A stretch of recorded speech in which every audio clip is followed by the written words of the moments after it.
¿Qué tal, amigos? Buenas tardes. Ya estamos en nuestro séptimo programa. Hoy es viernes 26 de julio de este año 24, que se nos está yendo como agua. El tema de hoy, el que vamos a profundizar un poquito más, es parásitos intestinales, amibas y giardia. Acuérdense que este tema ya lo tocamos con el doctor Benjamín Nogueda y ahora vamos a irnos específicamente sobre estos dos parásitos. Recuerden que este programa primero entrevistaremos a la invitada para conocer más sobre ella, su infancia, su formación, sus logros, sus fracasos, lo que le acongoje y a ver qué más nos cuenta. Después de comer, iniciaremos ya con el tema que es amibas y giardia, lo que tiene que ver con parásitos intestinales. Nuestra invitada tiene un gran currículum. Del 78 al 83 cursó la licenciatura de Biología en la Escuela Nacional de Ciencias Biológicas del Instituto Politécnico Nacional. Hizo la maestría en Inmunología. Se siguió, parece que le gustó mucho el estudio y se siguió en el 94 al 2000 con el doctorado en Genética y Biología Molecular en Cinvestav. Y todavía un poquito más inquieta, en el 2002 al 2003 se fue a Inglaterra a estudiar el postdoctorado en la Universidad de Londres, la Royal Holloway, que ya nos platicará ella cómo fue que se enroló en eso de irse para allá.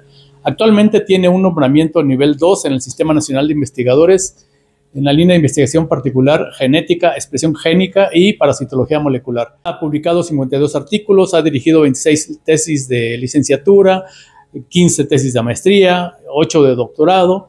Ha dirigido varios proyectos de investigación bajo la anuencia de la Secretaría de Investigación y Posgrado del Instituto Politécnico Nacional desde 2019 hasta la fecha, con temas relacionados con los parásitos, sobre todo con giardia y amibas, sobre qué es lo que vamos a hablar hoy.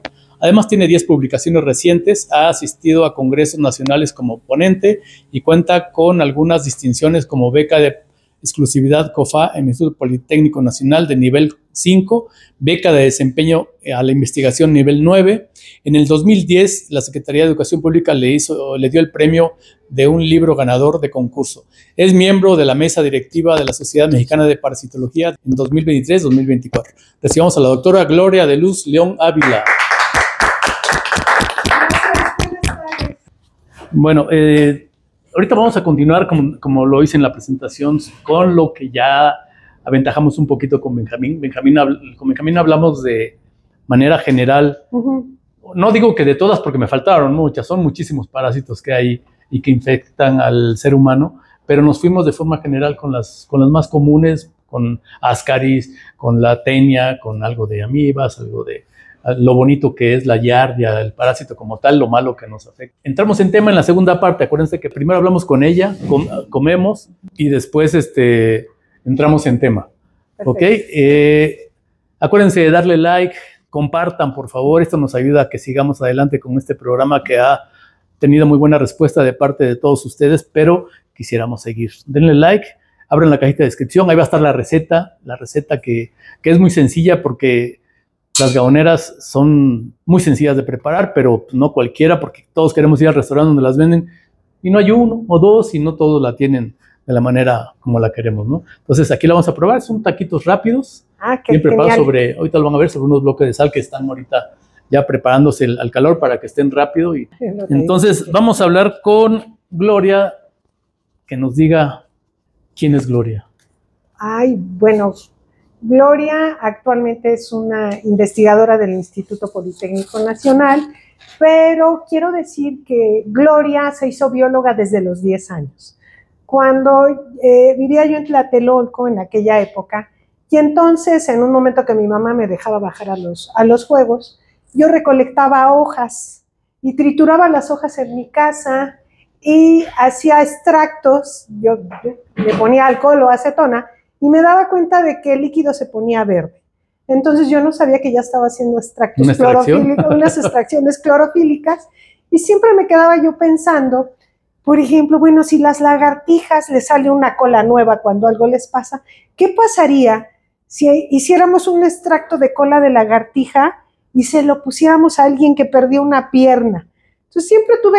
¿Le va a salir una cola? Le saldría una cola en lugar de una pierna. Siempre tuve inquietudes de biología, me gustaban los animales, las flores, bajaba yo a colectar flores y las secaba yo entre mis cuadernos. Entonces tenía yo una colección de hojas secas, de flores, y además también hacía yo animalitos de plastilina. Digamos que yo soy bióloga desde que tengo 10 años. Okay. ¿Naciste en Tlatelolco o por qué? Bueno, no, yo nací en Zacatlán, Puebla. En realidad mi papá era telegrafista y estuvo en Zacatlán. Mis papás ya tenían a 3 de mis hermanos y a él lo trasladan a la Ciudad de México y ahí viene toda la familia para acá. Yo todavía ni siquiera estaba concebida y finalmente mi mamá se vuelve a embarazar, el último embarazo, y para poder, digamos, que la atendieran, se regresa a Zacatlán con mi abuela y yo nazco allá y ya luego, como a los 40 días después de la cuarentena, ya vengo a la Ciudad de México. ¿Se vinieron a vivir para acá? O sea, ya vivían aquí, yo nada más fui a nacer a Zacatlán y luego ya regresé y le dije, mamá, ¿por qué me llevaste a Zacatlán? Le digo, para que no pueda conseguir mis actas de nacimiento con facilidad. Eso fue antes de que tuviéramos el acceso en línea. Cada vez que necesitaba yo un acta de nacimiento, alguien me tenía que ayudar, ir al registro civil. Sí, pero yo realmente crecí vivíamos en aquella época, yo me acuerdo, en Tacuba, en la colonia argentina, en Calzada México, Tacuba, enfrente de los panteones. O sea, Calzada México, Tacuba cuenta con varios panteones y al final tú vas a encontrar, creo que se le donde hay una marca de enlatados, creo, ¿no? Por ahí. Por ahí. Estábamos antes de un panteón que se llama Sanctorum, que está casi enfrente de Metro Panteones. Sí. Entonces, nosotros crecimos ahí, vivimos ahí hasta 1968. ¿Estuviste en Barrio Bravo? Pues yo creo que no me daba cuenta todavía. O sea, a los 8 años, a los 6, 7 años no te das cuenta. Lo que sí recuerdo, y ahora me encanta esa anécdota, es que vivíamos muy cerca del Panteón Español. Entonces, en algunos domingos, a veces mi papá nos llevaba a Chapultepec, ¿no? A patear la pelota o cualquier cosa, pero en otras ocasiones íbamos a ver tumbas, porque hay ¿Domingo de paseo? El domingo de paseo íbamos al panteón a ver tumbas, ¿Nunca se te porque hay muchas por ahí? Esculturas. No, fíjate que no, pero es bien interesante porque ahí enterraron muchos toreros. Entonces, les encantaba a mi mamá y a mi abuela ver las tumbas de los toreros. Mi abuela era súper aficionada, y entonces íbamos al panteón, entonces se nos hacía muy familiar ir a dar la vuelta al panteón. Ay, Dios, por los muertos, salud. Salud por los muertos. Por los muertos. ¿Ya que fuiste al panteón? Después, yo no me acuerdo exactamente, pero en 1968, en septiembre, nos mudamos a la unidad Nonoalco-Tlatelolco, que es cuando yo ya colectaba las plantas. Recuerdo perfectamente, primero se llevaron a cabo los Juegos Olímpicos. Entonces nosotros salimos a jugar, mis hermanos y yo, y mi mamá nos fue a buscar y nos regresó a la casa.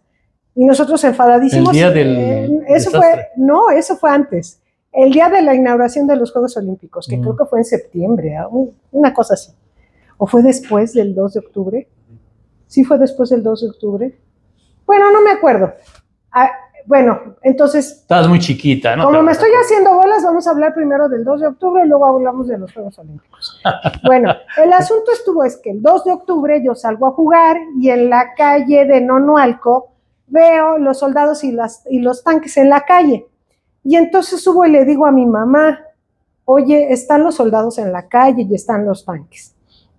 Mi mamá se va con mi hermano a ver a un señor para mandar a hacer unas cortinas, que está a la medida del departamento, y regresa corriendo. Mi hermano mayor entonces estaba en la vocacional 2, no me acuerdo si en la 2 o en la 4, pero tenía como 16 años, yo creo. Entonces, mi mamá escucha los disparos. Ella estaba en un lugar entre la calle de Insurgentes y la calle de Guerrero, porque la unidad está dividida en secciones. Sí. Entonces se da cuenta, llega corriendo, y nosotros nos dábamos cuenta porque se oían hasta donde nosotros ahí por vivíamos. La Raza, ¿no? Por el Monumento de la Raza. No, fíjate ¿Insurgentes y Guerrero? Entre Insurgentes y la calle de Guerrero está la primera sección de la unidad. De Guerrero a la calle ahora es Eje Central, Lázaro Cárdenas, está la segunda. Y de Lázaro Cárdenas a Reforma, la tercera sección donde está la Plaza de las Tres Culturas.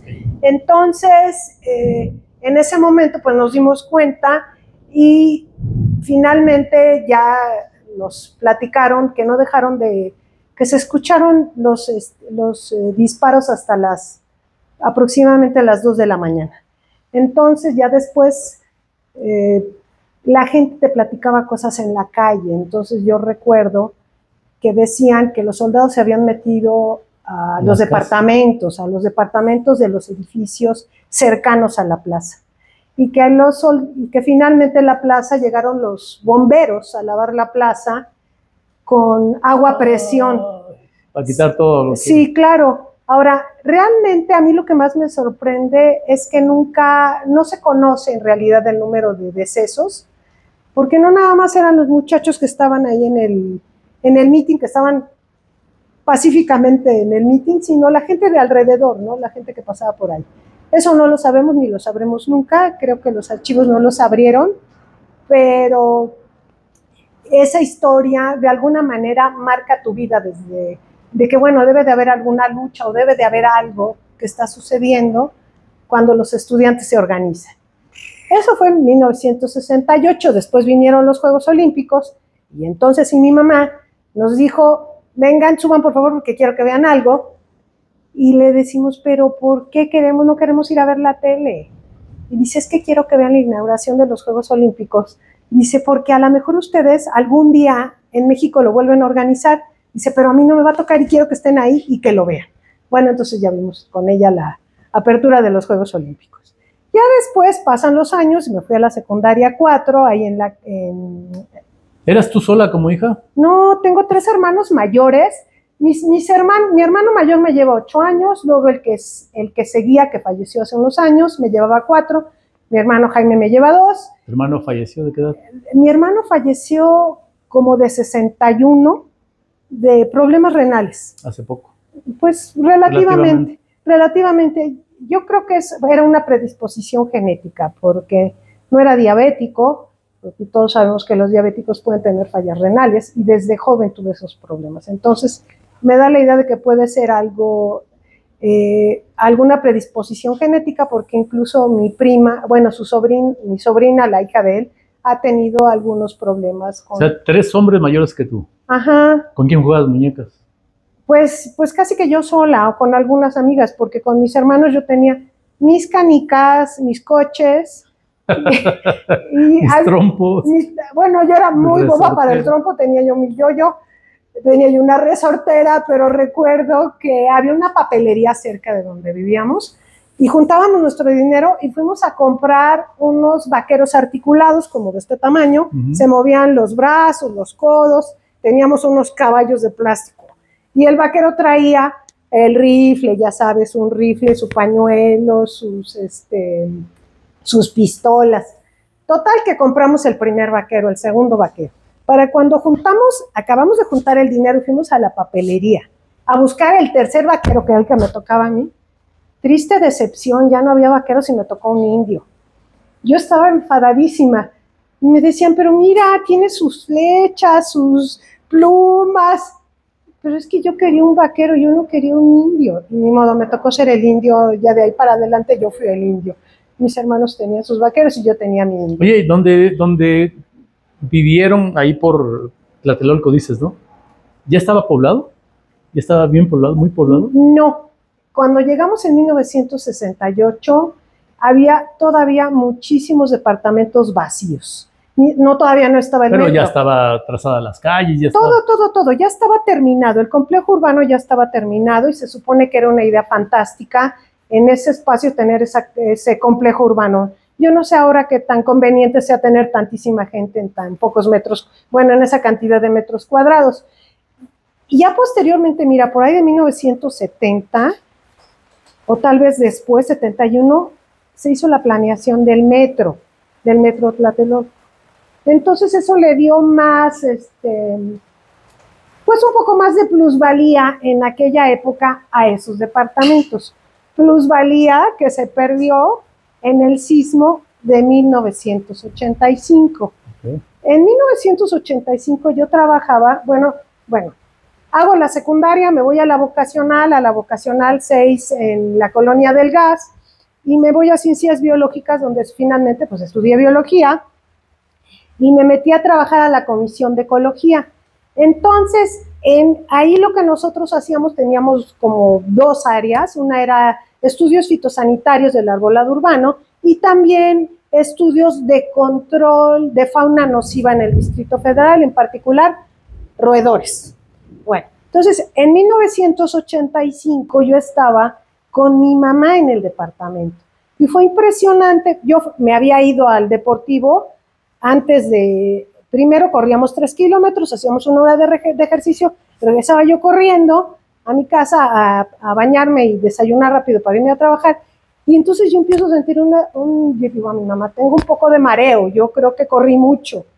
Y me dice mi mamá, porque tenía prendida la tele y estaba viendo a Guillermo Ochoa y a Lourdes Guerrero. Y dice Lourdes Guerrero, es que está temblando. En el 85. En el 85 fue impresionante. Yo me quise salir, pero mi mamá prácticamente... Pero ya nos fuimos del 68 al 85. Vamos a hacer una pausa. Dime dónde quieres hacer la pausa. Es que porque te sigues como hilo de media. No hay chance. A ver, dime. Tu infancia, o sea, nos interesa conocerte bien tu infancia. ¿Cómo fue? Dejaron en este caso Zacatlán. Ajá. Vinieron acá, ¿tenían casa propia allá? Sí, mi papá tenía la casa de mi abuela. O sea, pero acá vinieron a empezar de Telégrafos Nacionales, lo movieron al Distrito Federal.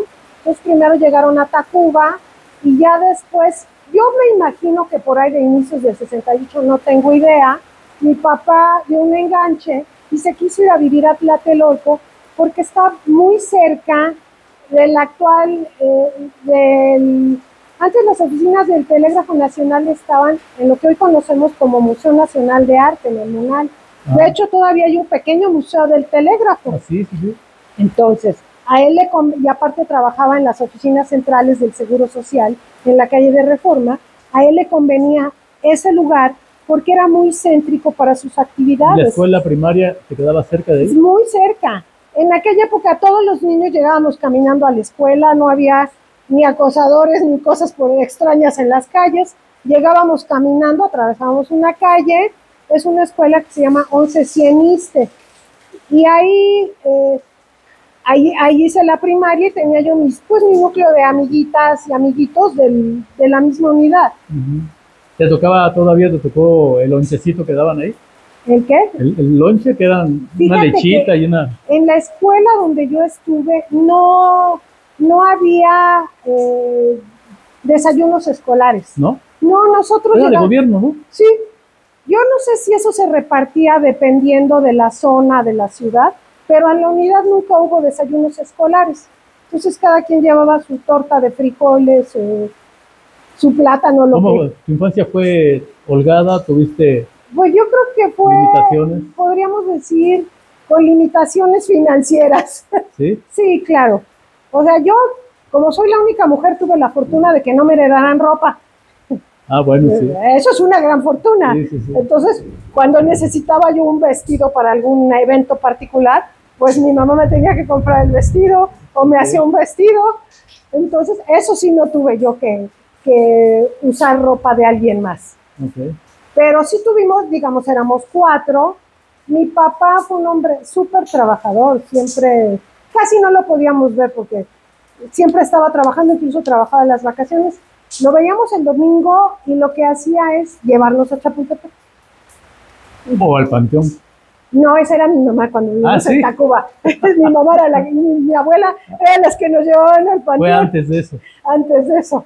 Okay. Sí, no, ya en Tlatelolco, o también lo que hacía mi papá, nos llevaba ya a mi hermano mayor, no porque, pues, obviamente él tenía ya otros compromisos escolares, pero nos traía al cine a Calzada México Tacuba. Estaba el cine Cosmos y el cine Tlacopan, y pagabas $1 y veías 2 funciones. Entonces llegábamos a las 10 de la mañana y nos veíamos 2 películas y luego ya regresábamos. Cuando el peso valía. Ajá, que pagabas $1. Sí. Incluso como ya íbamos en el metro, entonces pagaba mi papá los boletos del metro y las entradas, nos compraba unas palomitas y nos ponía a ver 2 películas. Yeah. Buenas, malas o regulares, pero ahí veíamos. ¿Cómo es tu relación o cómo fue tu relación con tus hermanos? Mi relación con mis hermanos siempre fue muy entrañable. Transitamos de la infancia a la adolescencia. Mi hermano mayor realmente para mí siempre ha sido mi hermano querido porque me protegía mucho por ser la pequeña. ¿Qué edad te lleva él? 8 años. 8 años. Y mis otros dos... Será su muñequita ya. Ajá, mis otros 2 hermanos siempre haciéndome bullying, me jalaban la trenza, ya sabes, ¿no? Pero con cariño. Claro, o sea, lastimaron. No, era más... a veces creo que se les olvidaba que yo era mujer. Incluso en alguna ocasión con mi hermano Jaime, ya un poco más grandes, nos prestaron un par de guantes de box. Entonces cada quien traía uno. Nos fuimos a ver cómo nos iba. Yo traía el guante izquierdo y él el derecho a ver qué tal, ¿no? Entonces, ¿eres zurda o derecha? Soy zurda. Ah, ¿no? Con razón. Entonces, bueno, ahí nos dimos 2, 3 trancazos él y yo con los guantes. Pero fueron muy amigables. Hablando un poquito de tu hermano que falleció del problema renal, ¿tus papás viven todavía? No, fíjate que mi papá falleció, ya tiene una buena cantidad de años. Él tuvo un problema cardíaco. Le diagnosticaron un aneurisma de aorta y en el IMSS le decían que lo podían operar, pero le daban el 50% de probabilidad de que la cirugía fuera exitosa. ¿Cuál es la consecuencia del aneurisma? Porque es cuando se Es un aneurisma, exactamente. Aorta, tienes una fragilidad en el vaso. Entonces, finalmente, de eso falleció mi papá. Un día ya no despertó. Elegantemente ya no despertó. Sí. Fue una bonita muerte. Pues yo creo que todos quisiéramos fallecer así, o sea, evitarte a lo mejor el hospital, los pañales o tener demencia, como nos platicó nuestro querido Marco. Sí. Es muy elegante no amanecer. Sí. Oye, bueno, fallece tu papá. ¿Qué edad tenía tu papá? Mi papá debe haber tenido como 67, de hecho, ya nos habíamos casado todos cuando falleció mi papá. Sí. Y tu hermano que fallece hace unos años, ¿tu mamá vive? No, mi mamá vive y está estupendamente bien. ¿Cómo, qué tal le pegó la muerte? ¿Qué le dolió más? Yo creo que mi hermano. ¿Verdad que sí? Yo he llegado mis 2 personas favoritas y que más amo en la vida son mi hija y mi esposo. Pero en los hijos en particular es una situación que cuando ellos están enfermos tienes una angustia espantosamente grande. Sí. ¿Cuántos hijos tienes? Nada más tengo una hija. Una hija. No, tu mamá con 4 y se le va uno, yo creo que sí la... Pero fíjate que mi mamá, cuando falleció mi hermano, estaba muy consciente de que la situación clínica que tenía era ya bastante seria. Entonces, estaba... De cierta forma hasta descansó. Sí, estaba emocionalmente preparada, porque ya tenía años en estar en hemodiálisis, de que podía tener algún problema en la hemodiálisis y que la hemodiálisis no dura muchos años el paciente. ¿Cuánto tiempo estuvo con hemodiálisis? Como 5 años aproximadamente. ¿Cada cuánto? Cada tercer día, lunes, miércoles y viernes. Ya estaba muy mal de los riñones. ¿No había donadores? Fíjate que no alcanzaron a hacerle una donación, intentaron, pero nunca se concluyeron las pruebas ni nada. O sea, no se hicieron ni las pruebas, ni siquiera llegaron a las pruebas de histocompatibilidad. ¿Todos estudiaron? Sí, de hecho sí, mi hermano mayor ya está jubilado, es ingeniero electricista del ESIME. Mi hermano Arturo, que falleció, estudió contaduría en la ESCA, y mi hermano Jaime estudió, es ingeniero químico petrolero. ¿Y tú, bióloga? Y yo estudié biología. Con todo, ¿siempre fuiste inquieta? Yo creo que no, de niña pienso que fui una niña retraída. No miedosa, pero sí retraída. O sea, no, sí tenía yo mis amiguitas, pero pues no era yo de las niñas que bailaban mejor. Para lo único que era yo buena era para recitar. Entonces, si había algo en la escuela que incluyera una declamación, ahí me incluían porque era yo buena para recitar. ¿Sufriste de bullying en la escuela? Fíjate que sí. En aquella época se usaba que te peinaran de trenzas.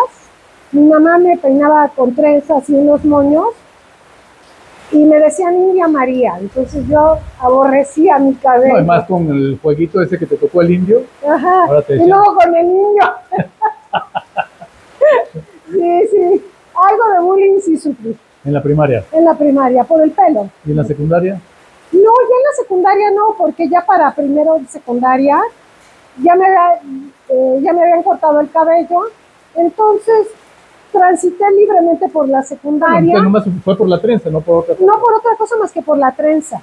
No, ni siquiera por mis calificaciones o algo, siempre tuve un ¿Qué tan desempeño. aplicada fuiste? Yo creo que en la primaria y en la secundaria bastante, en la vocacional me volví más inquieta y entonces eres menos eficiente. ¿Sí? Sí, yo creo que sí. Menos enfocada. Menos enfocado. Hacía yo muchísimo ejercicio y eso te quita el tiempo. ¿Qué ejercicio hacías? En aquella época practicaba gimnasia olímpica y jugaba voleibol. Entonces, pues, sí tienes ¿Por parte del poli? No, había, como si vivía yo en Tlatelolco, había un deportivo cercano y ahí teníamos una inscripción y practicaba yo deporte. Pero sí te quita el tiempo, tienes que ser un poco más moderado con respecto a tus horas de esparcimiento. ¿Algún recuerdo que te traiga todavía de aquella época? Que te duela recordarlo, que te... Bueno, sí, cuando yo, de la época de la secundaria o de la vocacional, como de cuándo te gustaría.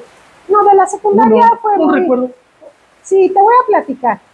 Y para esto voy a hacer la cita de un libro de Cristina Rivera Garza. Cristina Rivera es una escritora mexicana que recientemente ganó el premio Pulitzer.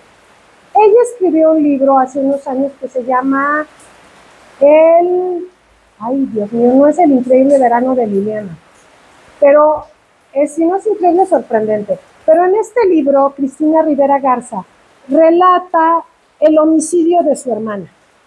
Entonces, ella narra la historia y fue a manos del novio. Narra la historia de cómo era ese novio celoso, controlador, y que al final, pues la chica, él la estrangula y se escapa y nunca lo logran detener. Entonces ella menciona, Cristina, que ese hombre era un depredador. Yo conocí un depredador cuando tenía 16 años, que era un estudiante de ingeniería de excelente desempeño, pero curiosamente cuando yo leí el libro de Cristina me di cuenta de que a mí me había pasado algo muy semejante. Este hombre era tremendamente controlador, muy celoso, y entonces todo el tiempo me estaba, yo diría, acechando. Incluso en alguna ocasión tuvimos un pleito y me había regalado un disco, se usaban los long play. Ajá.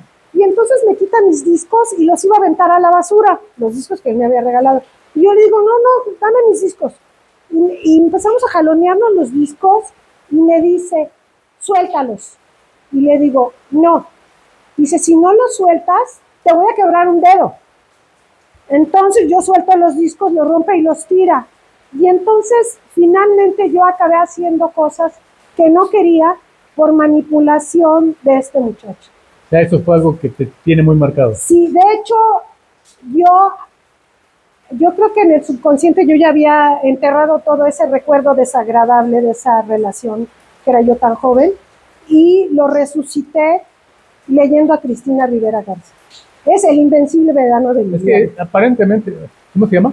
El invencible verano de Liliana, así se llama el libro. Aparentemente olvidamos las cosas, pero no. Ya viste en la entrevista con Marco que todo nos queda por ahí en el recuerdo. Todo nos queda ahí, pero además yo, por ejemplo, recomiendo mucho que la gente joven lea ese libro, porque puede estar sujeta a una relación de abuso y no estarse dando cuenta. Y es importante que detectemos ese tipo de situaciones. Y no nada más las mujeres, los varones, todos podemos estar, incluso los adultos pueden estar en una relación de abuso y no distinguirla. No darse cuenta que están en un riesgo. Que están en un riesgo, porque finalmente esta chica la asesinan. Yo, bueno, con unos recuerdos muy desagradables, pero logré terminar con esa situación. Y un momento muy feliz que también te tenga así, mira, así, que te ponga así cuando te acuerdas. ¿De joven o ya de más vieja? De tu vida. Un momento muy feliz cuando nos aceptaron el artículo en Nature y hicimos esa publicación de un organelo nuevo. Eso fue un momento muy feliz. Profesionalmente hablando, en Nature, cuando estaba yo en Inglaterra. Ese fue un momento muy feliz.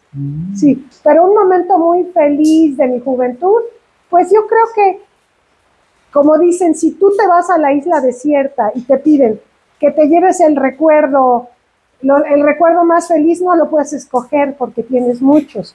Cuando te piden que escojas el recuerdo más triste, eso te cuesta, eso inequívocamente sabes cuál es. Sí. ¿Qué es lo que más te ha marcado en la vida, ¿no?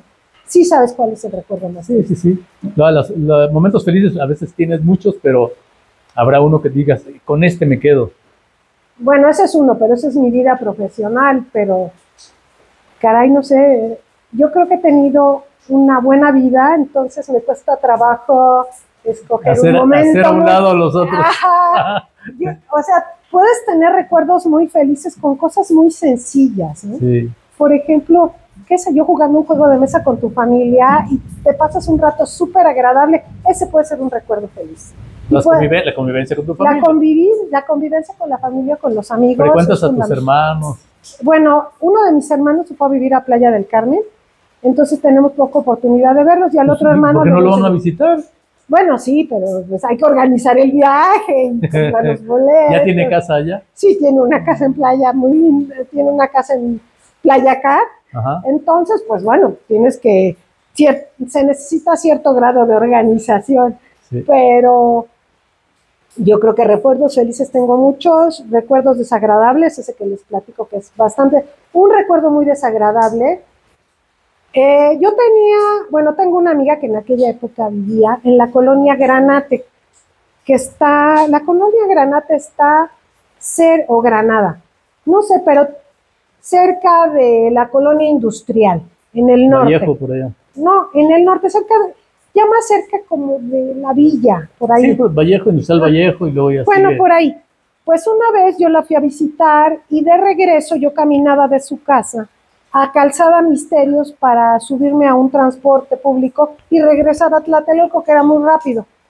Pues iba yo caminando por la calle, serían como 7:15 de la noche, y un tipo me atacó por detrás, me sujetó del cuello con el antebrazo y me tumbó.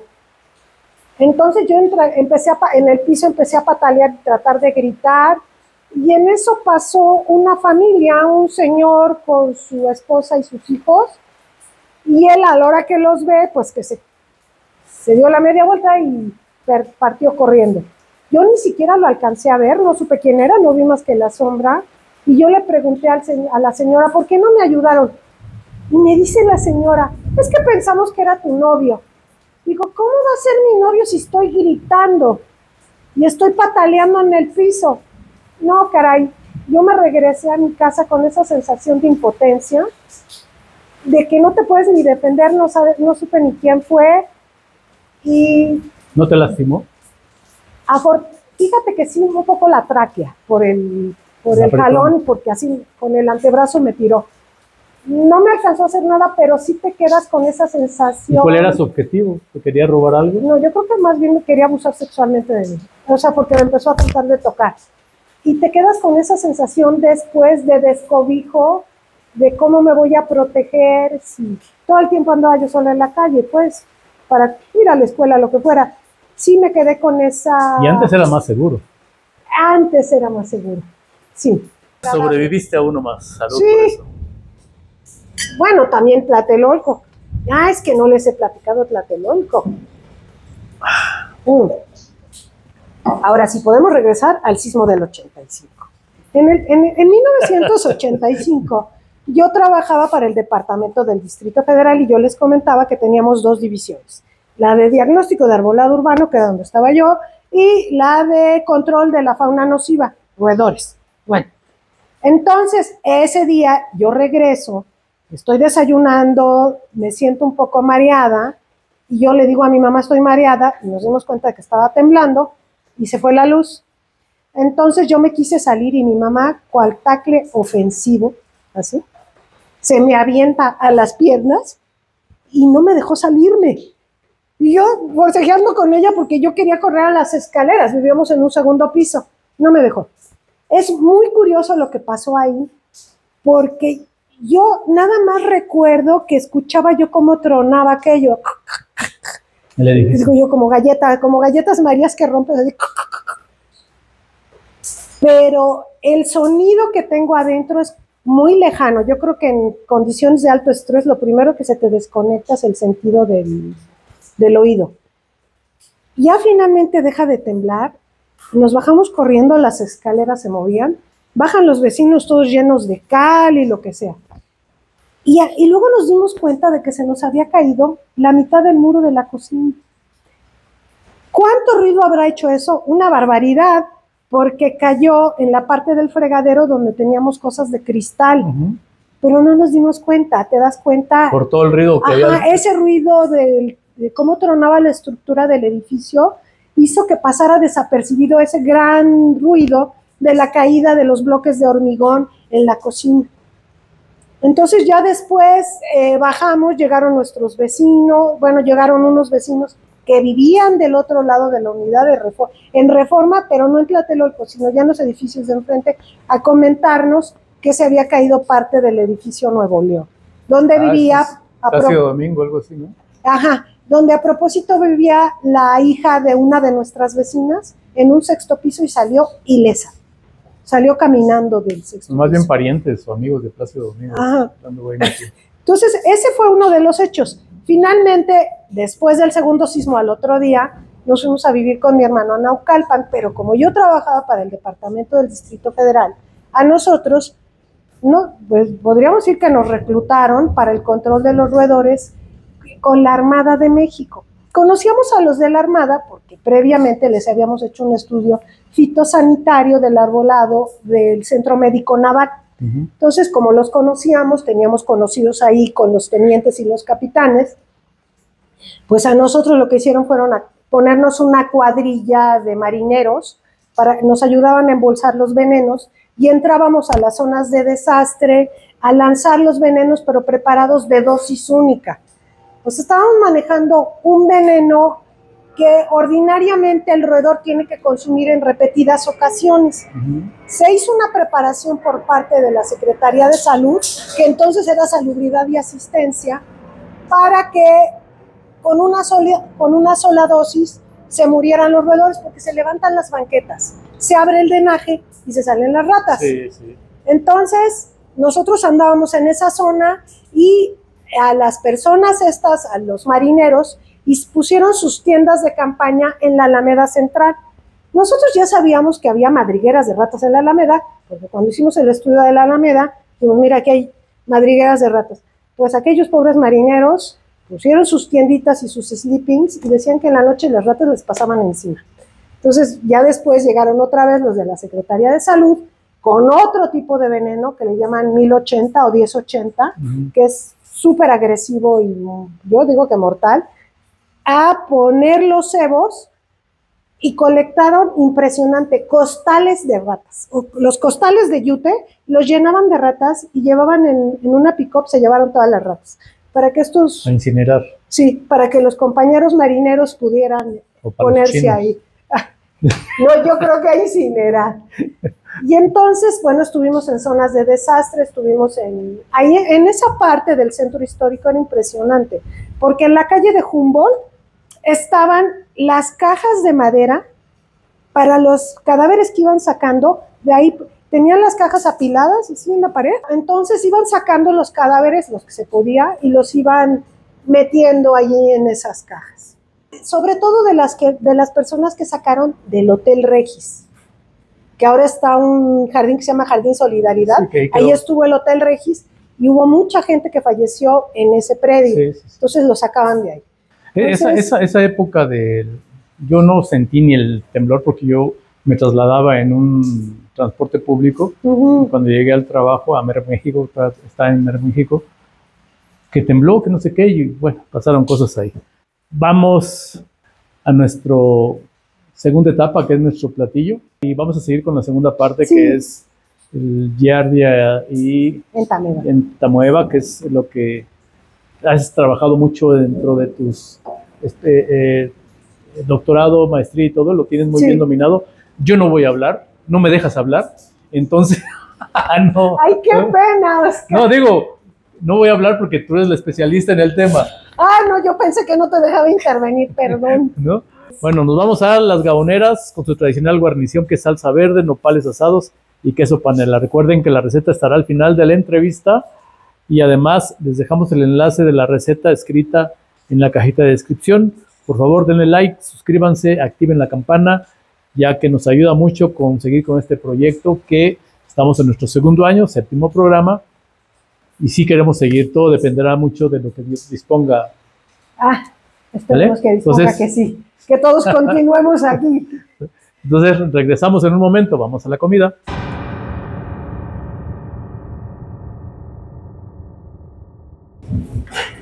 ¿Qué está haciendo? ¿Haciendo los tamales?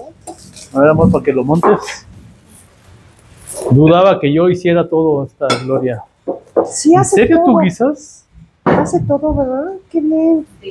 Bueno, Marco es excelente haciendo suadero. ¿Marco? Ay, sí, es un suadero riquísimo. Sí. El mismísimo Marco. Como buen tablajero sabe hacer buen suadero. Ah, bueno, es que sí, su papá era carnicero. Sí, es bueno haciendo eso. ¿Ustedes tienen hijos? Sí, ¿cómo que tienen nietos?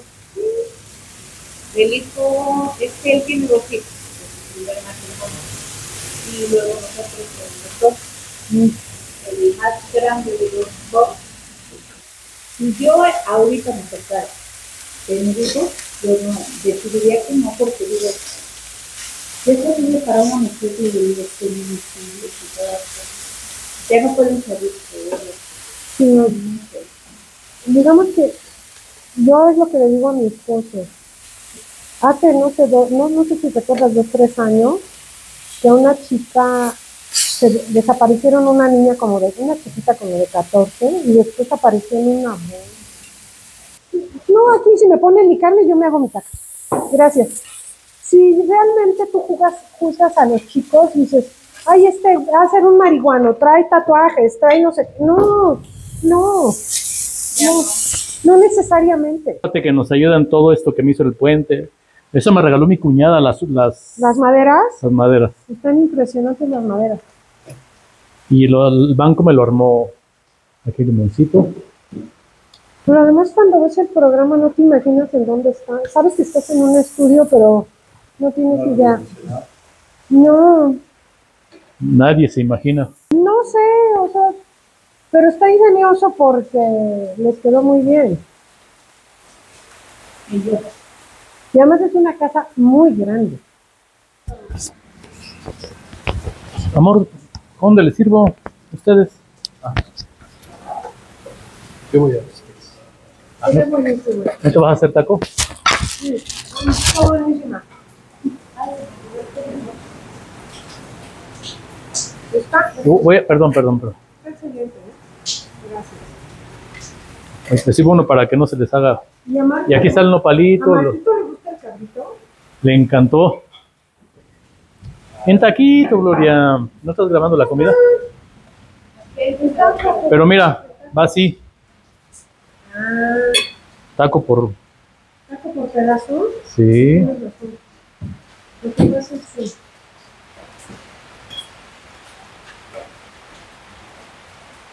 Pero no las haces. Mira, amor, te lo estoy cociendo bien a ti. Sí, por favor, gracias. ¿Tú, panela no te gusta? No, sí me gusta. La salsa dices que no eres muy... No, pero le voy a poner algo para que veamos a ver. Como vaca vamos a hablar de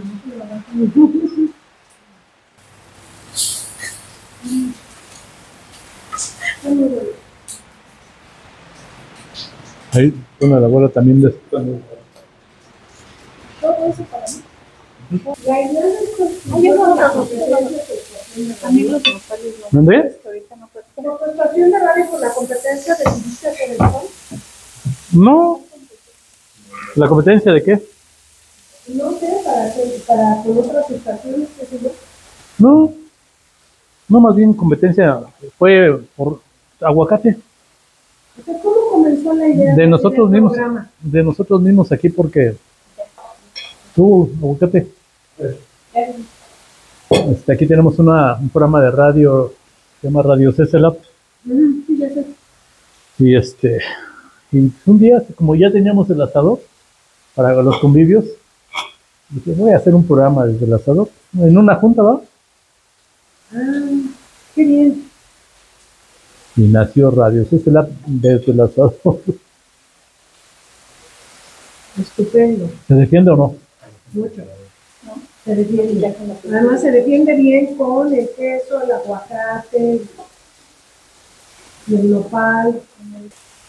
Lo Voy, que Gloria. sí me sorprendió fue la conexión con Marco, porque al final pues, los conocemos todos.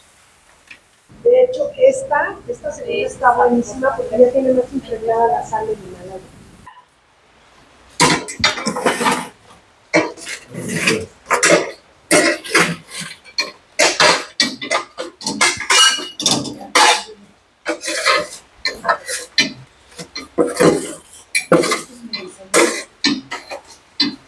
Alcanzó una temperatura impresionante el bloque. Está buenísimo.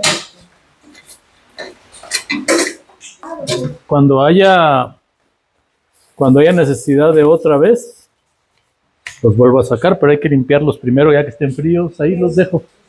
Cepillamos para que se les quite lo de No, encima, con la espatulita o con un trapo con agua caliente, con agua tibia. Ajá. Se limpian y se guardan. Espera que se seque y se guardan.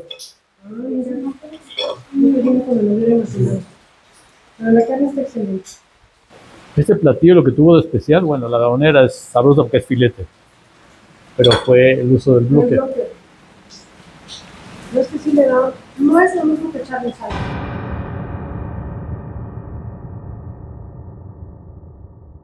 Pues bueno, ya vamos a continuar con la segunda parte, la tercera parte, porque la primera fue conocemos a Gloria, la segunda comemos con Gloria y la tercera vámonos al tema con Gloria.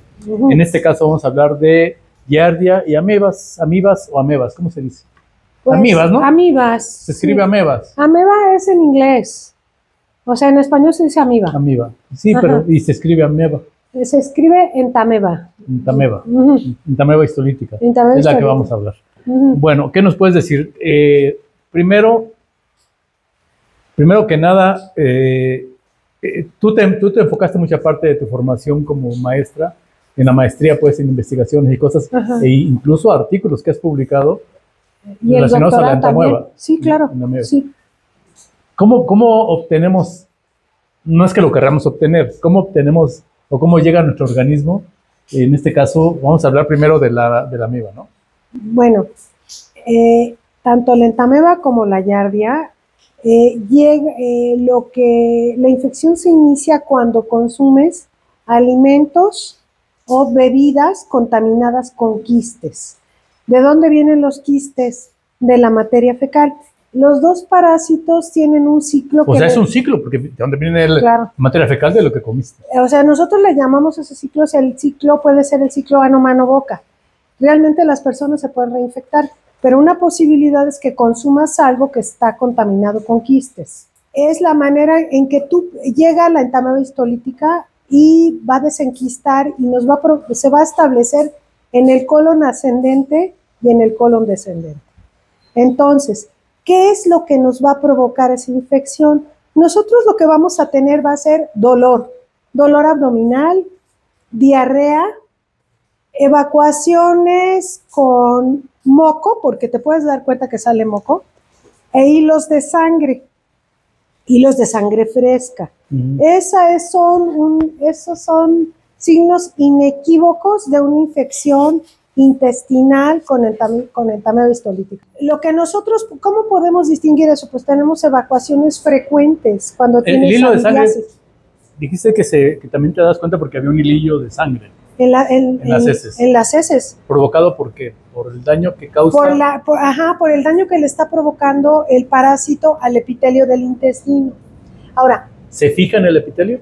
bueno, nosotros lo que se requiere, una vez que se lleva a cabo el proceso de desenquistamiento en el intestino grueso, lo primero que debe de hacer esa amiba es colonizar el intestino grueso. El intestino tiene una capa de moco. Ajá. Nosotros tenemos moco producido por las células globosas, tenemos también electrolitos, restos de células y una microbiota que es fundamental y que juega un papel vital para la protección y la regulación de la respuesta inmune. Entonces, ¿qué es lo que debe de hacer? Colonizar venciendo primero las barreras del moco. Después lleva un fenómeno de adherencia. Se tiene que adherir a las células epiteliales una vez que vence la primera barrera y tiene un armamento de moléculas en la superficie que le permiten adherirse a las células epiteliales. Ahora, tenemos dos posibilidades con la amibiasis, que únicamente desarrollemos una amibiasis intestinal, que vas a cursar, como mencioné, con diarreas, y es lo que le denominamos pujo y tenesmo, esa sensación de que acabas de ir a evacuar y quieres seguir evacuando, pero ya no tienes nada. Entonces cursas con pujo y tenesmo, y la otra posibilidad es que la entameba lise la primera capa de células epiteliales porque está dotada de un armamento de enzimas que le permiten la degradación de las proteínas de la matriz extracelular. Entonces, si logra hacer eso, entra al tejido del intestino y a través de los vasos circula y por la vena porta se va al hígado. Ahí es donde es muy dañino. Ahí ya el cuadro desemboca en un absceso hepático amibiano. Ahora, en realidad la lesión al tejido del hígado no es tanto lo que está haciendo la entameba, sino el sistema inmune tratando de eliminar al parásito. Actualmente los métodos de diagnóstico son muchísimo más eficientes, existe el ultrasonido y es más fácil darle seguimiento o dar un diagnóstico más certero de cuando un paciente ha llegado a un absceso hepático amibiano. Aunque déjenme decirles que se ha reducido de manera importante tanto los casos de amibiasis intestinal como de absceso hepático amibiano en los últimos 20 años. Cada vez son menos frecuentes. Hay menos casos.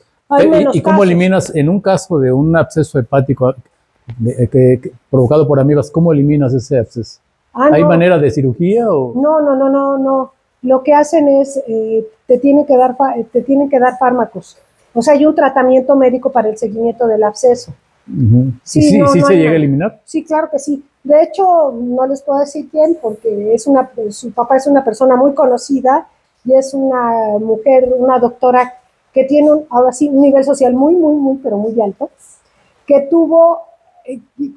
nos conocimos en el doctorado, tuvo absceso hepático amibiano porque le encantaba comer tacos de tripas en los puestos. Entonces... Ahí venía un quiste, de ahí empezó. De ahí empezó.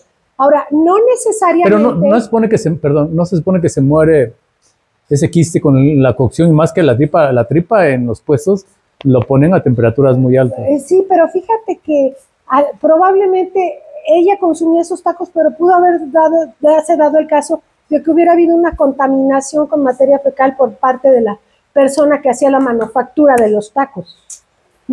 Sí, puede ser.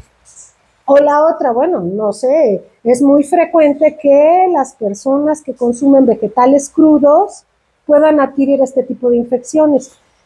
Yo no sé, ya no estoy muy consciente de si todavía se riegan los vegetales con aguas negras. Yo creo que sí. Ya menos, ¿no? No, yo creo que sí. Bueno, entonces, ahorita con estas lluvias, bueno, nos ayuda mucho a que sea más... Entonces, esa es una mala práctica. Porque, ¿qué quiere decir? Si después tú tienes vegetales verdes y no están perfectamente lavados, es probable que tú consumas quistes y te infectes. Ahora, como decía Benjamín, la forma de eliminar ese tipo de huevecillos o quistes que se encuentran en las verduras es con el chorro, a pura gravedad. Ajá. Que se vayan bien. No nada más le hagan así porque ahí se quedó agarrado. Hay que darle una buena sobada. Yo soy un poco exagerada y a veces lavo las hojas de las lechugas con jabón, con un esponjito. Yo a veces lo hago también, pero también el detergente dicen que no es muy bueno. No es lo mejor estar consumiendo detergente, pero sí tener una buena práctica en el lavado de las cosas que se consumen crudas. Pero no todas las personas van a desarrollar una amibiasis. Hay tremendas posibilidades de que tú, de alguna manera, a la hora que llega la amiba tratar de colonizar, entre las células caliciformes produzcan más moco, las células globosas. ¿Y qué va a suceder? No se lleva a cabo el fenómeno de adherencia. Si te das cuenta, tenemos esa oportunidad.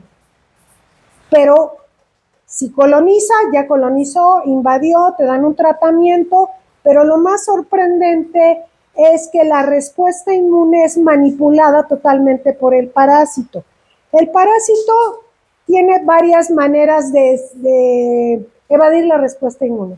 Sobre todo si ya tenemos una infección establecida, bueno, pasamos la primera parte de la respuesta inmune primaria y ya la que sería la respuesta inmune secundaria, los anticuerpos se unen a la superficie del parásito y Entamoeba tiene la facultad de realizar un fenómeno que en inglés le decimos capping, que es movilizar sus moléculas de superficie con el anticuerpo o incluso endocitar ese complejo y degradarlo. Porque es muy frecuente que tú puedas tener infecciones recurrentes. Eso quiere decir que la inmunidad que tuvimos realmente no está funcionando adecuadamente. Siempre hay una carrera entre el sistema inmune y el parásito. Coevolucionaron juntas las dos cosas. Entonces hay armamento por parte del sistema inmune y armamento por parte del parásito para poderse quedar. Sí, es un matrimonio mal habido, pero se da. ¿En qué momento se vuelve mortal la entamoeba? ¿En el momento que no lo detectas a tiempo? Pero fíjate ¿Puede llegar al cerebro? Sí, pero hay un caso más grave. En algún momento llegan a desarrollar un absceso fulminante de Rogers y perforan el colon y se provoca una peritonitis. O sea, son los casos más graves. Sí, la peritonitis es, si no atendida... Actualmente yo creo que ya nadie se muere ni de absceso hepático. Afortunadamente, como mencioné previamente, los métodos de diagnóstico han ayudado enormemente al diagnóstico temprano del absceso hepático. El problema a veces se nos presenta cuando el que está contaminado es un niño, es un bebé, claro, y no nos puede dar información, como a veces... Bueno, pero ahí la clave fundamental son las mamás. Sí. Déjenme decirles que cuando mi hija estuvo en la guardería, ha de haber tenido como 1 año y medio, algo así, yo un día la vi y se estaba deteniendo de un mueble, estaba parada y estaba así, dije, esta niña, esa posición que tiene no es normal. Y yo le veía su cara de sufrimiento, y era una niña chiquita, un bebecito. Entonces ya después yo examiné el pañal y vi evidentemente el moco con los hilos de sangre. Y era yo estudiante de maestría. ¿Le hiciste su amigo en fresco? Ajá, se lo llevé a una de mis amigas, Margarita de la Torre, que fue una autoridad en amibiasis hace muchos años aquí en México. Y bueno, ya estaba medio seco el pañal, pero le pusimos una solución Ringer y logró hacer una determinación que tiene razón, la niña tiene amibiasis. Entonces ya nada más se procedió a comprar en aquella época lo que había era Flagyl, que era metronidazol en dosis pediátricas. Sí, pero es frecuente que te suceda. Incluso yo tuve amibiasis, pues era un poco antes de la pandemia. Me fui a Oaxaca y comí todo lo que pude, todos los chapulines que me cupieron, lechugas crudas y demás. O a lo mejor no fue, ni siquiera fue Oaxaca, fue en mi casa. ¿En alguna tlayuda también? No, yo no lavé bien las lechugas como sea. Pero yo lo que sentí un día fue un dolor abdominal profundo, así como si me estuvieran picando. Yo, ¡ah! Pasan unos cuantos días y un día vi exactamente las evacuaciones con moco y hilos de sangre. ¿Ese es por entamoeba? Por entamoeba. Yo creo que yo igual en mi infancia, antes de los... ¿cuándo nos fuimos a Villahermosa? Antes de los 8 o 9 años. Yo creo que 2 o 3 veces porque me inyectaban emetina. Puede ser. Sí, emetina, ¿no? Me acuerdo hasta del medicamento, pero bueno, sí, 2 o 3 veces. Porque vivía en un pueblito donde el agua que tomamos era de un pozo, pues sacábamos y de ahí de la cubeta. Entonces, bueno, puede ser. Eso y jugar con la tierra que había en el patio, en los árboles. Y además de niño no tienes exactamente la precaución de lavarte las manos después de ir al baño y una serie de cosas, ¿no? Entonces es frecuente que ordinariamente los niños no los niños pequeños, los lactantes, pero ya los niños de 1 año hasta más o menos los 9, los 10, es donde tú vas a encontrar el mayor número de casos. Ahora, recuerden que en esa época, cuando el niño empieza a caminar, es la fase oral, conquistamos el mundo con la lengua. Todo lo conoces. Te chupas hasta los zapatos, entonces es muy frecuente que puedas tener infecciones en niños pequeños. Sí. Y la otra población que siempre vas a tener un repunte de casos es la población económicamente activa, que suele consumir alimentos en lugares a lo mejor donde no se tienen todas las condiciones de higiene como se requerirían. A la carrerita, porque así andamos. Y en el caso, ese es muy por en Tamueva. Y en el caso de la giardia, bueno, los dos son microscópicos. Sí, los dos son microscópicos, ¿no? Aunque las entamebas son ligeramente más grandes. Las giardias pueden medir 10 micras de largo por 8 de ancho. Son un poco más pequeñas. De eso nomás le falta la boca, ¿va? Me encanta hacer parásito más fotogénico con ese par de núcleos y el cuerpo medio que parece que se está riendo. Bueno, ese parásito en particular también lo adquirimos con el consumo de alimentos contaminados con quistes. Entonces, llega el quiste al estómago, en el pH ácido del estómago se induce el desenquistamiento y ese se establece en el intestino delgado. ¿Cuál es el problema? El problema ahí es que vas a tener problemas de absorción deficiente. Se rasura el borde de cepillo de las velocidades intestinales y hay varias posibilidades. Bueno, primero, cuando el parásito llega, hay una primera oportunidad, es que tu sistema inmune elimine al parásito. 2, que tengas una infección que puede remitir. Y la otra, que vayas a un cuadro crónico, donde te puede dar urticaria, uveitis, o sea, ya llegamos a otra cosa y entonces ya tenemos ahí un problema. ¿Qué provoca la urticaria? Problemas en la piel. Sí, pero ¿qué lo provoca? La presencia del parásito. Ahora, ¿genera algo? No, el sistema inmune todo el tiempo va a estar tratando de eliminar al parásito. Ahora, en el ciclo de vida del parásito, finalmente los parásitos se mueren y vas a tener ese estímulo inmune ahí en el intestino todo el tiempo. Entonces, además, el parásito regula, en este caso, regula de una manera muy particular al sistema inmune del hospedero. Pero esos son los casos crónicos, donde ya tienes unas enteropatías y tienes ya realmente una modificación en el epitelio del intestino delgado. Pero ¿qué es lo que te condiciona que te vayas a cualquiera de las tres? 1, la cepa con la que te infectas, o sea, el genotipo del parásito, el sistema inmune de cada individuo y la microbiota. Me encanta porque la microbiota ha tomado una relevancia como ya lo vimos previamente. La microbiota finalmente te va a ¿cómo le llamábamos antes? ¿Flora intestinal? La flora intestinal ahora le llamamos microbiota. Bueno, va a promover una buena respuesta inmune a nivel de mucosas, a nivel del intestino, para la posible eliminación del parásito. Si eso no sucede, entonces el parásito va a modificar a esa microbiota que tiene y va a disminuir algunas poblaciones de esos microorganismos que tienes y se produce lo que ya se mencionó previamente, un fenómeno de eubiosis, que es la disbiosis.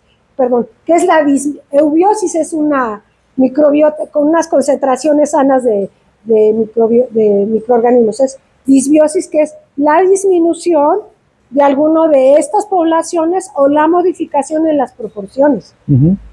Entonces, eso te puede promover esa infección de giardia y el problema ahí es que se vencen las barreras del moco, hay lesión al borde de cepillo, incluso las uniones intracelulares en el epitelio se rompen y hay un cambio en los electrolitos a nivel del intestino y puede haber incluso entrada de la microbiota por esas lesiones que está provocando el parásito. Ahora, ¿cuál es el problema principal? Que tengas un problema crónico, ¿no? ¿Cuál es más agresivo de los dos? Los dos se reproducen de manera binaria, ¿no? Sí, pero bueno, por fisión binaria.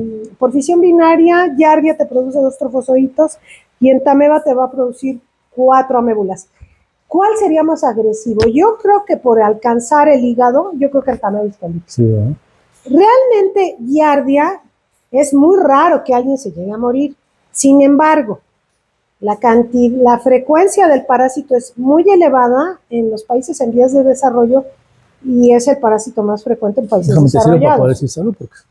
Como incluso lo mencionó Benjamín, por el problema también en los países desarrollados es por el agua. Sí, no, y a veces en las zonas tropicales, ahora, donde hay más agua.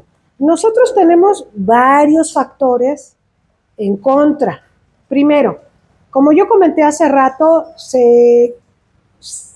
esa práctica de regar con aguas negras es una mala práctica. Segundo, el fecalismo al aire libre. Eso es un problema social grave y entonces eso condiciona que haya contaminación de alimentos. Por lo tanto, el problema en los lugares en vías de desarrollo es muchísimo más serio que en otros países. Ahora, en México la frecuencia, el parásito con más casos nuevos siempre es Entamoeba política y el segundo es Giardia. Ahora, el problema con la Giardia es que puedes cursar asintomático, puedes no tener nada, ¿no? Puede ser que seas asintomático, pero si desarrollas una infección, vas a tener diarrea, vas a tener no absorción, esteatorrea, que es grasa, no absorbes los lípidos, pero también puede cursar con dolor abdominal, con flatulencia e incluso con constipación, que también todos estos síntomas pueden se producen por un periodo y puedes tener otros periodos de evacuaciones normales y luego vuelves otra vez. El asunto es que con todo esto que te acabo de decir, se confunde enormemente con otro tipo de patologías intestinales. Tú puedes decir, bueno, tiene un problema de, ¿cómo se llama? Ay, Dios, ahorita me acuerdo. ¿Con coli? No. O sea, con un síndrome de colon irritable. O sea, todo lo que te provoca Giardia es muy semejante a un colon irritable. ¿Quién puede tener colon irritable? Las personas que tienen problemas que tienen alguna intolerancia al gluten, los hipotiroideos, como yo, tenemos todo esto que te acabo de decir, yo también lo tengo. ¿Tienes hipotiroidismo? Yo tengo hipotiroidismo, entonces ya cursé periodos terribles de constipación, con diarrea, pero no tengo parásitos. Incluso también se puede confundir en algunos casos con cáncer de colon, con un inicio de cáncer de colon. Entonces sí tienes que estar debidamente diagnosticado sí, para saber qué es lo que tienes. Ahora, en niños, por este tipo que les estoy comentando, del establecimiento del parásito en el intestino delgado y el daño al borde de cepillo, provoca retraso en el crecimiento en niños. Entonces, por eso tiene una importancia particular este parásito en infantes, porque se ha demostrado o se ha visto que los niños pueden, obviamente también volvemos a lo que comenté hace rato, los niños más o menos con las mayores incidencias las tenemos desde los 4 más o menos a los 12 años, y en la población otra vez económicamente activa, pero niños sí. Y el problema ahí no se nota al momento, sino cuando... Claro, el problema es a largo plazo. Sí. A largo plazo. Sí, es algo que tú vas a ver muchísimo después. ¿Y qué les has estudiado a esos dos parásitos? Bueno. Ahora sí expláyate. En el caso yo dejé de trabajar en Entamoeba histolítica cuando terminé el doctorado. En aquella época yo estuve con la doctora Lourdes Muñoz, que fue mi tutor, y trabajábamos unos marcadores de patogenicidad. O sea, en Entamoeba histolítica, en el curso de la infección, secreta cosas. Y entre las cosas que secreta unas estructuras que nosotros denominamos gránulos electrodensos. Y esos gránulos tienen un contenido interesante de un tipo de enzimas o proteasas que degradan las proteínas de la matriz extracelular. Nosotros pensemos en que los intestinos prácticamente son un tubo. Entonces, tú vas a tener en el tubo la recubierta del moco, vas a tener a la flora intestinal y el parásito llega a la luz del tubo. Microbiota, ya cambió. Microbiota, chispas, sí tienes razón, la microbiota. Entonces, llega el parásito a la luz del tubo a conquistar. En el caso, después de la primera capa de células, hay una matriz extracelular conformada pues, por proteínas de matriz. Entonces, el Entameba histolítica tiene un juego de enzimas capaces de degradar la matriz y eso es fundamental para que finalmente alcance un vaso y pueda provocar una amibiasis extraintestinal. Entonces, lo que nosotros trabajamos en aquella época fue caracterizar estas estructuras o gránulos electrodensos. Cuando yo terminé el doctorado, me cambié de laboratorio y fui a aprender otras cosas. Ahí en Simvestab me cambié con el doctor Guarneros y empecé a trabajar otra cosa que llaman pausas ribosomales. Entonces, son fenómenos... ¿Te más sobre la molecular? Ajá. Con él estuve trabajando un tiempo y entonces fue cuando me fui a Inglaterra. ¿Cómo me fui a Inglaterra? Fue un fenómeno muy curioso. Yo revisando un día un artículo, compro el artículo en Nature, que no era como ahora, que tienes acceso en línea a la información.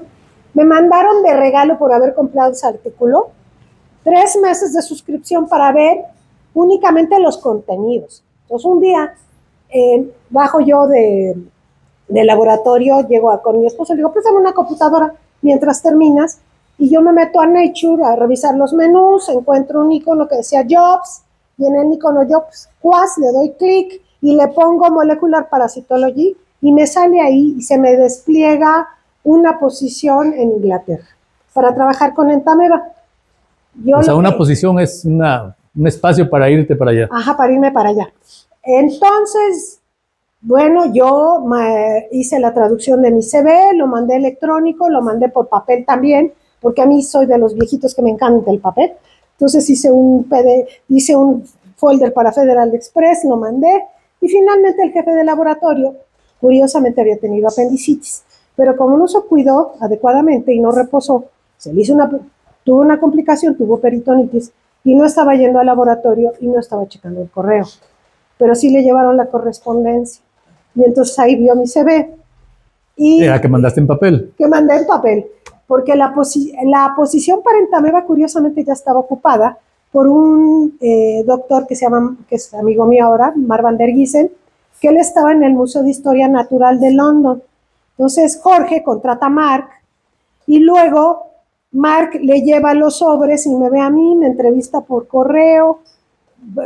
teléfono, y me dice, mira, esa posición para Entameba ya está ocupada, pero te ofrezco para que vengas a trabajar con Yardia, porque lo que vas a hacer es una papa caliente y se puede publicar en Nature. Entonces yo le dije a mi esposo, oye, dice Jorge, así se llama Jorge, digo, Jorge Tobar, digo que eso se puede publicar en Nature, y me dice, pues entonces vámonos. Yo digo que como mexicanos que creen en la Virgen, empajamos nuestros trebejos. ¿Lo pudiste llevar? Claro, él pidió año sabático. De hecho, yo llegué allá y a mí lo que me dio la universidad fue una posición como assistant researcher, y yo pagaba impuestos y todo. O sea, no te vas a becar, no es una beca. Realmente llegas a una posición. Pero te pagan y pagas tus impuestos. Pagas tus impuestos, Y bueno, ya finalmente se empezó a desarrollar el proyecto de manera muy favorable. Y Jorge nos dijo, bueno, pues vamos a mandarlo a Nature, ¿no? Y entonces se va el artículo. Y la respuesta de regreso fue que la ciencia estaba muy bien hecha, que lo que decíamos estaba bien demostrado, pero que eso iba contra todo lo que se creía. Entonces, prácticamente en ese momento nosotros tumbamos un paradigma. ¿Por qué? Porque se pensaba que los parásitos como Entameba, como Yardia, y unos hongos anaerobios que hay en la panza de las vacas, eran organismos que no había, o sea, el origen de las mitocondrias es hace como 1800 millones de años, la endocitosis de una bacteria. Entonces, esa bacteria que se endocita se establece adentro de las células y evolutivamente se generan las mitocondrias.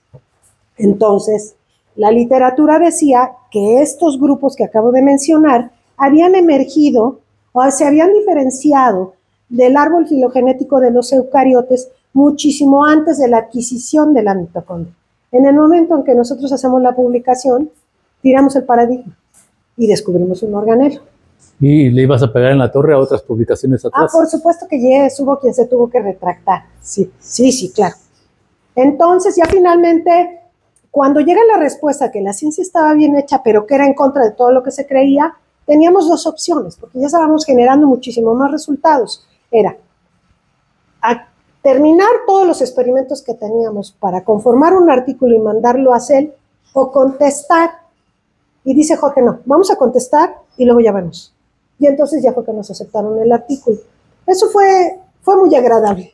Sí, porque fue un reto finalmente. Al final, convencer a los que tenían que autorizar la publicación, la editora, ¿no? Claro, los editores. Entonces ya cuando regreso a México, regreso otra vez con el doctor Guarnero, seguí trabajando con él, y ya como línea independiente, cuando a mí me contrató el IPN por excelencia, empecé a trabajar con una enzima que tiene que ver con pausas ribosomales en parásitos protozoarios, que es a lo que me dedico actualmente, y con todo la alegría manifiesto que tuve.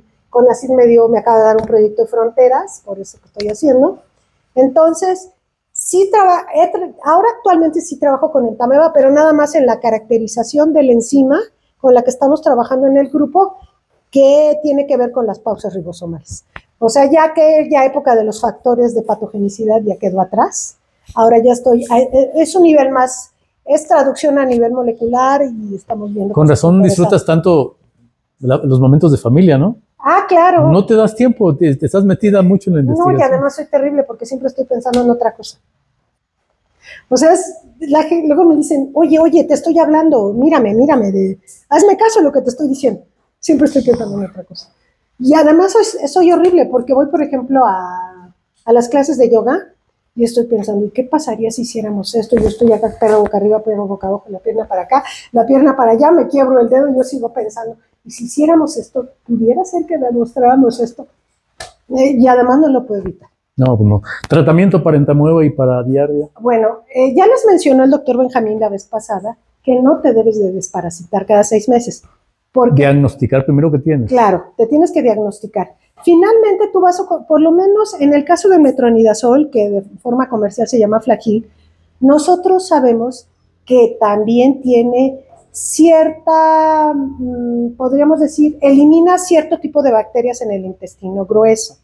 Si ahora estamos clamando que la microbiota es fundamental y una microbiota saludable, incluso para la salud mental, porque ya se relacionó la microbiota, como mencionó el doctor Marco Antonio Meraz, con el Alzheimer, ¿por qué vamos nosotros a provocarle un estrés a nuestra microbiota con un fármaco que no necesitamos consumir? ¿Sí te das cuenta? Sí, porque aparte no está diagnosticado, ¿no? Si no tienes nada, no tienes por qué tomarlo. No es como tomar vitaminas, no, es un fármaco. Entonces, si no tienes algún... O sea, si lo quieres hacer, que te hagan tu copro... no, pues te puedes ir a hacer el copro en serie de 3. ¿Serie de 3? Ay, sí. Bueno, ya te dirán sí o no. Si no, ¿para qué te lo tomas? Ahora, en el caso de Giardias, pues está súper recomendada la nitazoxanida, que tendrá será unos 15, 20 años, 15 años que salió al mercado. Es excelente, muy eficiente, pero tienes que tener la certeza de que tienes el parásito. Yo cuando empecé con los problemas de colon irritable, lo primero fue juntar mis muestras y llevárselas al doctor Benjamín para que las examinara. Dice, no, tú no tienes parásitos. Entonces, bueno, ya mi endocrinólogo ya se puso a buscar otra cosa y fue colon irritable. Y cuando tuve amibiasis, que yo me la diagnostiqué sola, dije, tengo tal cosa, le mandé la corroboración a Benjamín. Benjamín, yo veo una Entameva ahí. Y por teléfono, imagínate la clase de recados que nos mandamos él y yo. Mira este parásito que no es que... Y me regresa y me dice, efectivamente, tienes amibiasis. Entonces, tienes que estar bien diagnosticado para consumir el fármaco. Si no, no debes de hacer eso. No te hagas daño. A ver, ¿alguna persona en su sano juicio consumiría una droga contra células de cáncer? ¿Qué sé yo? Cisplatino, cosas de esas, no, ¿verdad? No. Entonces, ¿por qué tomar una droga contra parásitos si no tienes nada? No. Mucho menos automedicarse. No. Menos antibióticos, ¿no? De hecho, ahorita un problema gravísimo a nivel mundial, pero en México está muy grave, es la resistencia, la multiresistencia de las bacterias a todos los fármacos que hay. Sí, ya nada te hace. Ajá. Bueno, no a ti, a la bacteria. No, realmente hay pandrogoresistentes que resisten. No hay un fármaco que ahora sea de la elección. Entonces, ¿qué necesidad tenemos de llegar a eso, no? Claro. Ahora, si tú acudes a un servicio médico y tienes una infección bacteriana y te recetan el fármaco 7 días, lo tienes que consumir 7 todos días. los días, los 7 días. Porque si no, lo único que haces es una selección de bacterias. Se mueren unas y las otras no. Y entonces, ¿qué hace? Resistencia a la bacteria a ese fármaco. Digamos que es una selección. Sí. Yo digo, la resistencia es como la ley del Lavoisier. La resistencia ni se crea ni se destruye, solo se transforma. Digamos que es una selección. Oye, regresando a nuestros dos parásitos, ¿cuánto tiempo duran en el organismo? Porque te tragas o te comes el quiste, llega el quiste se instala y empieza a reproducirse. Desde que tú te des cuenta, como 10 días, en 10 días más o menos empiezas a tener ya todos los síntomas. Y si consumes después de un diagnóstico adecuado y un tratamiento, en 3-4 días ya estás bien. Limpio. Pero ¿cuál es cuánto vive el parásito? Pues, ¿cuál es su ciclo de vida? Bueno, si tú tienes una yardiasis crónica, como la música que llegó para quedarse, ahí se queda. Pero es porque se está reproduciendo. Claro. Pero un parásito en sí, ¿cuánto dura? Mira, por ejemplo, se dividen más o menos entre 8 y 10 horas, se divide por fisión binaria y se divide y se divide y se divide. En cultivo puede ser que bajo circunstancias particulares, con un ligero de cambio de pH del medio de cultivo o en lugares donde no todos tus aparatos, tus incubadores están conectados a la línea de emergencia, que se va la luz y baja un poco la temperatura, puede ser que se te muera el cultivo. Pero en el organismo tú lo deberías de eliminar, y si no, pues entras en estos periodos de diarrea con constipación. Sí, tienes que atacarlo de alguna forma. Tienes que pero el periodo de vida del ser humano son 70 años, 60 años. No, yo creo que no puede durar tanto tiempo. No, ellos yo creo que serán semanas. No lo sé, tal vez semanas. Pero, por ejemplo, en el caso si tienes una amibiasis intestinal, pues hay gente que se moría de absceso hepático amibiano. Yo me acuerdo hace años, cuando el doctor Martínez Palomo daba conferencias, ponía una fotografía de un libro con un hígado con un agujero así. Así tenía un hueco.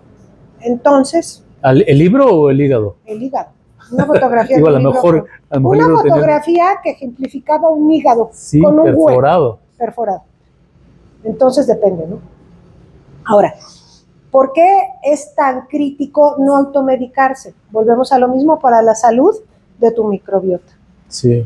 Yo estuve tratando de encontrar si existe alguna relación entre la presencia de este tipo de parásitos con patologías como el Alzheimer. No se ha logrado encontrar ninguna relación. Lo único que sí se sabe es que modifica la microbiota y no sabemos si esa modificación en un futuro lejano pudiera promover una patología como... A lo mejor en forma indirecta podría ser. Podría ser, pero no de forma directa. También incluso el parásito que mencionó el doctor Benjamín Nogueda, el toxoplasma puede incluso modificar la conducta de la gente. Se ha visto que el toxoplasma modifica la conducta de los animales silvestres. Hay un artículo precioso donde se vio un cambio en el comportamiento de los lobos en el parque de Yellowstone. Esos lobos parasitados con toxoplasma dejan de andar en la manada y se vuelven más solitarios. Entonces se los come ¿cómo le llamaríamos el cougar? El puma, ¿no? El león americano. Porque el hospedero definitivo son los felinos. Otro caso semejante son las hienas. Las hienas en las sabanas se vuelven parasitadas demasiado atrevidas y entonces se las comen los leones porque el hospedero definitivo son los leones. ¿Qué es lo que sucede con los humanos? El toxoplasma llega al cerebro y modifica de manera importante la regulación, modifica la regulación de la dopamina. Incluso en varones se ha visto que hay ciertas hormonas como la testosterona que cambian los niveles de testosterona. Por eso esas personas parasitadas pueden ser incluso más agresivas, si te das cuenta, más retadoras, porque están parasitados, aunque el humano no es el hospedero definitivo. Pero estaba yo tratando de ver si existe alguna relación entre el toxoplasma y patologías neurológicas como el Alzheimer. La literatura está dividida. Sin embargo, en una revisión que encontré, la conclusión final es que no se cuenta con el número de estudios suficientes para poder determinar si realmente existe una relación entre el toxoplasma, por ejemplo, la parasitosis con toxoplasma, y el desarrollo de Alzheimer o Parkinson. Incluso la han tratado de buscar también con cisticercosis, pero no han encontrado una relación. O sea, sí el cisticerco puede provocar problemas neuronales, pero no conducir... No relacionados. No. Lo único que podíamos concluir es que tal vez esa modificación de nuestra microbiota a nivel intestinal pudiera tener después una relación, pero no lo sabemos. Por lo pronto no hay que... Sigue estudiando, sigue preparando, porque te gusta estar metida aquí para ver si en algún momento llegas a encontrar esa relación y ya lo platicaremos después. Pues bueno, amigos, muchas gracias. Gracias, Gloria, por compartir tu vida, tus experiencias, tu historia, tu preparación, tus viajes, tu recolección de ratas de las coladeras cuando andabas en la época del en mi fase de biólogo. Sí. Si les gustó, por favor denle like, no se vayan porque continuamos con la receta. Algo que quieras comentar, Gloria, porque ya me encantó la receta, me encantaron las gauneras. Ese sabor de la carne con la sal del Himalaya está sorprendente. Entonces, queridos amigos, sigan la receta, consigan su bloque. Ya me dijo Oscar que lo pueden comprar en Mercado Libre y hagan la prueba y les va a fascinar. No van a quedar mal con sus invitados. Nada más fíjense en la receta cómo curar el bloque de sal, porque no es nomás ponerlo, si no la van a tronar. Okay. ¿Sale? Eso es importante. Sí, sí, sí. Y el procesamiento después de usarlo también tiene su chiste. También tiene su ¿sale? chiste. Entonces, nos vemos, quédense con la receta, denle like y compartan, por favor, y nos vemos para la próxima en agosto, que ya estamos muy cercano que se acabe el año, terminamos en noviembre, en diciembre no hacemos programa, ya estamos terminando el ciclo de este año. Entonces, muchas gracias, pero te queremos dar un recuerdito de parte del asador. ¡Ay, qué hermosura! Tiene mi nombre. ¡Ay, qué bonito! Está precioso, gracias. Y aunque tomes notas, espero que lo uses. No, esto es genial, porque así traes tu librito y vas, todas las ideas que... Y si pudiera yo hacer tal cosa, hay que anotar, porque si no, luego todo se te olvida. Muchas grandes ideas se me han olvidado por no anotarlas. ¿Cómo dije que iba a hacer tal experimento? No, mejor lo escribes, lo plasmas aquí en mi y más donde se te usó el programa, también usa la libreta. Por supuesto que yes, y es para decirles a todos mis amigos que lo vean y mis alumnos. Muy bien, pues muchas gracias. Gracias, al contrario. Hasta luego, no se vayan, acuérdense que la receta sigue al final. Para esta receta vamos a utilizar 1 kilogramo de gaboneras de filete de res, 1 kilogramo de gaboneras de ribeye, aceite de oliva, mantequilla, pimienta negra recién molida y 2 bloques de sal. Colocamos la barrita de mantequilla en un recipiente con el aceite de oliva y reservamos. Iniciaremos con el marinado de las gaboneras aplicándoles solo aceite de oliva y pimienta negra recién molida. Lo haremos con calma, es carne muy blandita. Le piden a su carnicero o tablajero que les dé la parte más gorda del filete y se los corte en tramos perpendiculares a la hebra del músculo para que les queden del tamaño perfecto para elaborar un taco por cada pieza de corte que les den.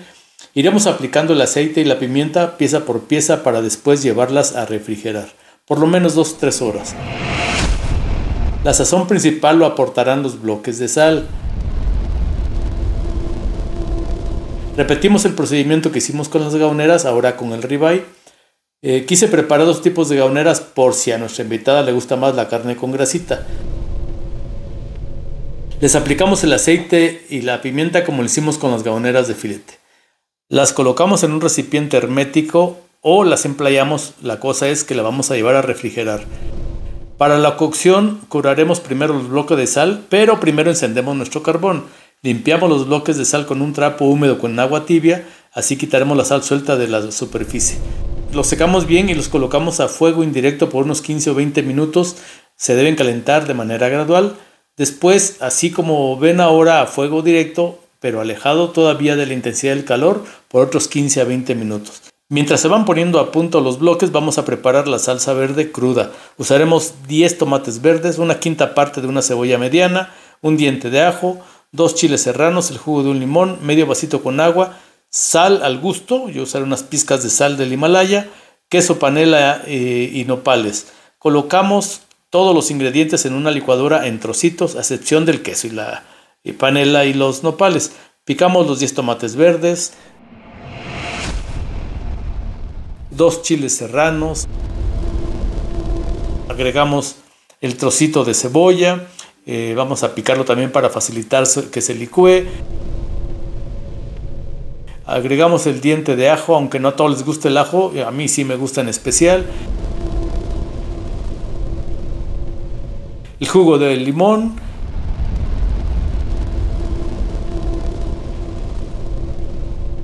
Y añadimos el vasito con agua, el medio vasito con agua. Y la sal del Himalaya o la que prefieran. Yo prefiero poner, bueno, yo en este caso me lo dieron con los bloques, le voy a poner sal del Himalaya, unas pizcas.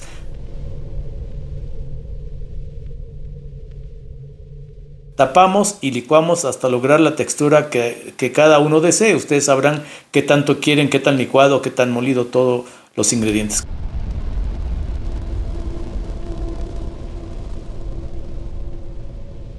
Colocamos la salsa en un molcajete para luego picar el cilantro e incorporarlo a la salsa.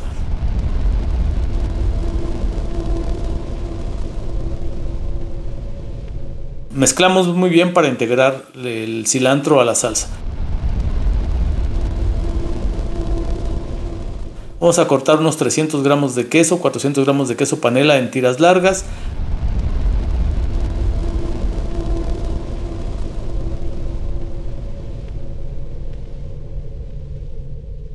Vamos a asar los nopales y los cortamos también en tiras largas. Adornamos el molcajete con el queso y los nopales para que quede ya listo para nuestra receta. Ya con los bloques a la temperatura deseada, a todo lo que dé el calor del carbón, después de unos 20 minutos que estuvieron a fuego directo, aplicamos la infusión de mantequilla con el aceite usando una brochita.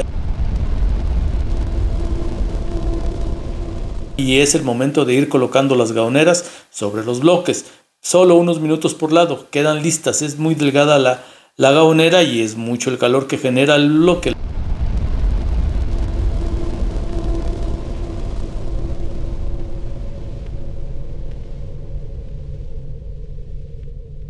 Las colocamos sobre tortillas calientes con nopal, queso y salsa, sin olvidar el aguacate, es muy importante el aguacate. Y ya solo nos queda saborear.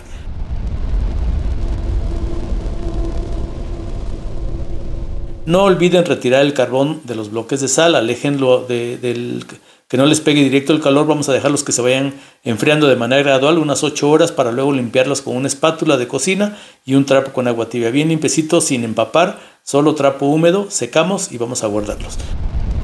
Nos vemos en la próxima receta.